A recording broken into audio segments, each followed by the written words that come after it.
If you've ever written any Java, you've probably created thousands of objects. But have you ever stopped to think about their secret life? Today, we're going to pull back the curtain and explore the entire journey of a Java object, from its birth and duplication all the way to its final moments in memory. So let's dive in. So what is the secret story behind every single object? Well, it's a whole life cycle. We're going to look at how they're born and copied, how they're actually structured on the inside, and then how they get cleaned up automatically when they're no longer needed.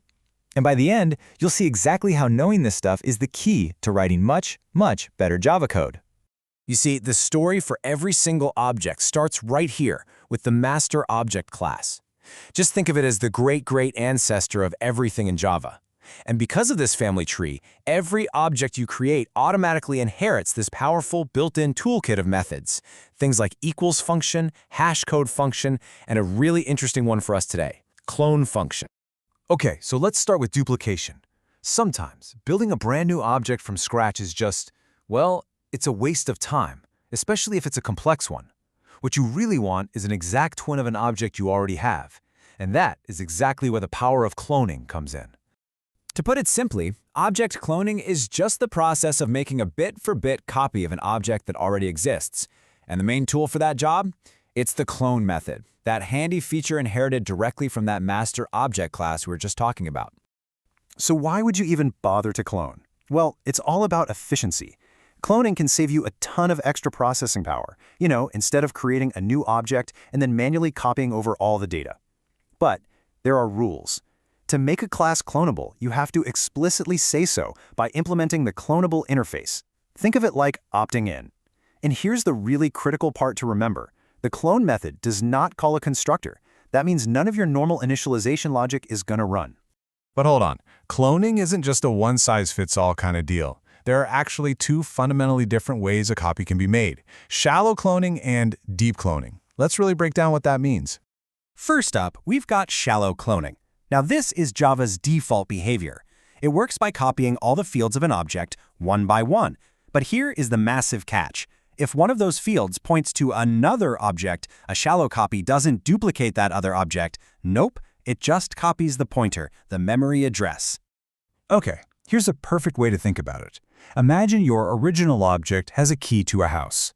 A shallow clone doesn't build a new house. It just makes a copy of the exact same key. And what's the result?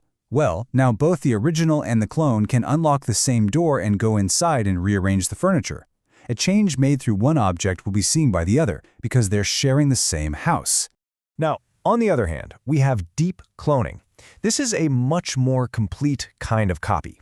With a deep clone, if the original object has references to other objects, brand new copies of those objects are created too. This makes sure that the clone is a totally separate, independent being. Let's go back to our house analogy. What if the original object didn't just have a key, but had the actual blueprint for the house? A deep clone takes that blueprint and builds a brand new, identical house right next door. Now each object has its own private property. You can paint the walls in one house, and it has absolutely zero effect on the other. They are completely separate. Okay, so we figured out how to make a twin of an object. Now let's crack one open and see how they're structured inside. As it turns out, objects aren't always simple little containers. Sometimes they can hold entire worlds, entire classes within them. This brings us to inner classes. At its core, an inner class is, well, it's exactly what it sounds like, a class that you define inside another class. The main reason you do this is for organization and encapsulation. I mean, if a class is only ever used as a helper for one other class, why would you define it anywhere else? It just keeps your code so much cleaner and easier to deal with down the road. This family tree diagram here gives us a fantastic map of the territory. The big overarching term is nested class, and that splits into two main branches. You've got your static nested classes, and then the non-static ones, which we usually just call inner classes. And as you can see, that tree branches out even further from there. All right, let's quickly go through these. A static nested class is basically a regular class that's just been namespaced inside another one for convenience. It can't access the outer class's instance members.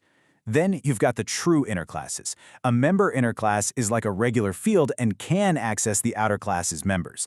A local inner class is even more specific. It's defined inside a method, which is perfect for a little helper you only need for that one task.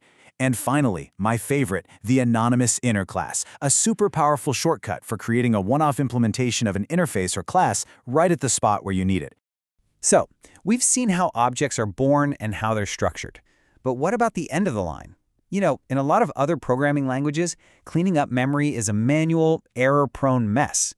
But Java has this elegant solution, an automated cleanup crew we call the garbage collector. Just think about it for a second. Every single time you write newobject.com, you're using up a little piece of memory. So what happens to that memory when you're done with the object? If it just sat there forever, you'd run out of space in no time. And that is the exact problem that garbage collection was built to solve. The whole idea really comes down to one thing: references. See, objects live in this big space in memory called the heap. And as long as some part of your active program is holding a reference, a pointer to an object, that object stays alive. But the very moment that last reference disappears, maybe a variable went out of scope or you set it to null, the object becomes an orphan. It's unreachable. And at that point, it's officially garbage. And this is where the magic happens. Java's garbage collector is this process that runs in the background, inside the Java virtual machine. Its whole job is to periodically sweep through the heap, find all those orphaned garbage objects, and reclaim the memory they were using, making it free for new objects to be created. And this slide right here shows you the real, tangible results. Just look at these numbers. Before garbage collection, the total memory is about 113.5 million bytes. After an object is used and then discarded, look, the free memory drops to about 111.6 million. But then, after the garbage collected does its thing, boom, the free memory is right back up to nearly 113 million. That is memory reclamation live in action. So, the big question is, can you control this?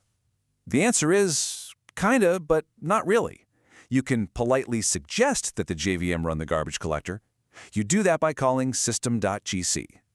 But here's the thing, it is just a suggestion. It is not a command.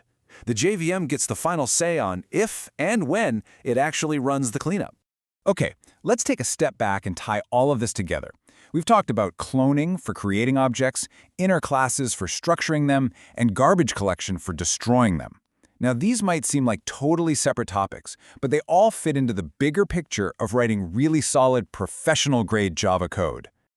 When you get right down to it, each of these concepts is a pillar for building better software. Cloning gives you the tools for efficiency. Inner classes give you a strategy for smart, logical organization. And garbage collection gives you automatic stability by taking memory management off your plate. Efficiency, organization, and stability. These are the hallmarks of great code. And that's really the main takeaway here. Understanding the full life of an object, knowing how to copy it the right way, how to structure it intelligently, and trusting that it'll be cleaned up for you, this is what really levels up your skills. It's what moves you from just writing code that works to engineering applications that are genuinely elegant, efficient, and reliable. So, I'll leave you with this thought. Efficiency through smart cloning, organization through inner classes, and stability through automatic garbage collection. All three are absolutely vital to mastering Java.